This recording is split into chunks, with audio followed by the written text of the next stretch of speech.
Some people say life's a puzzle. Well, my job's a puzzle. This is America. This is what pigs will do. This is wild pig damage right here. Deep in the heart of Texas, Larry Womack rises before the sun. Work boots on for another day on his 1,000-acre farm. The place we're on now was my dream place to purchase, and it wasn't up until 2 years ago that I actually got to buy this place. He's put a lifetime of blood, sweat, and tears into this De Leon dirt. Starting as a young boy, working alongside his parents on the plot next door. I started working for them when I was about 12 for 25 cents an hour, and I got a quarter a raise an hour every year till I was 21, and I hadn't got a raise since.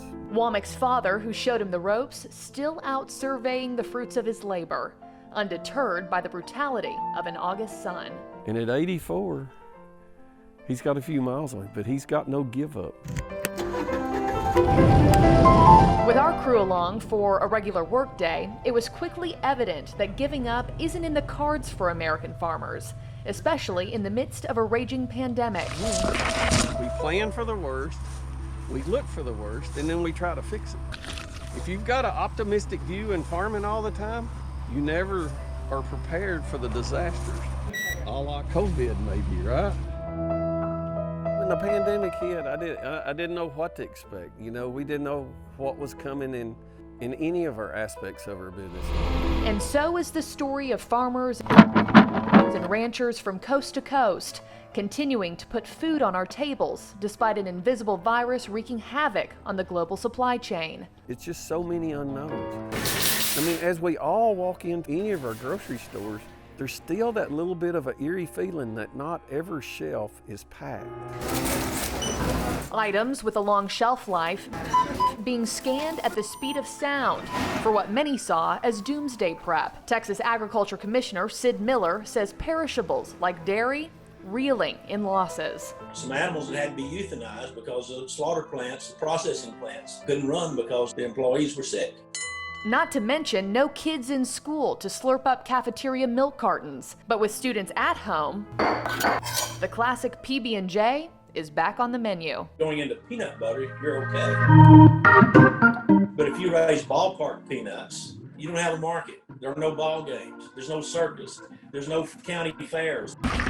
So for lucky farmers like Larry Womack, who focus on the creamy or crunchy varieties, 2020 has been the year of the peanut butter boom. We've got about 600 or 700 feet of peanuts. One plant makes about a quarter pound of nuts. How many peanuts go into a jar of peanut butter? I think there's about 3 pounds. Texas is the 4th largest supplier of peanuts in the country, and about 5% of the state's crop goes toward your snacking pleasure while rooting on your home team. Right now, about 5.5 million bags of in-shell peanuts are sitting on the sidelines. Maybe next year's the unknown.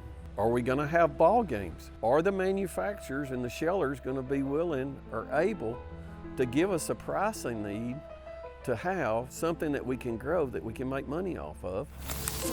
Or will we have to go to another crop? So for now, farmers plow ahead. It just takes one headline for everything to change. Those like Womack staying thankful for what they do have, the crops that are feeding America and keeping his family farm from cracking. We'll get over this. We'll survive it as farmers, as a nation, but there'll probably be something right behind it. It's just kind of like a hailstorm or a weather event. When you walk out the door and you've lost maybe $200,000 or $300,000, you'll get over it, but there'll be another one. But there'll be the good times too. That's what, when I say the puzzle of farming, it's just a puzzle. That's all we're trying to do is put it together. Markie Martin, News Nation, Dallas.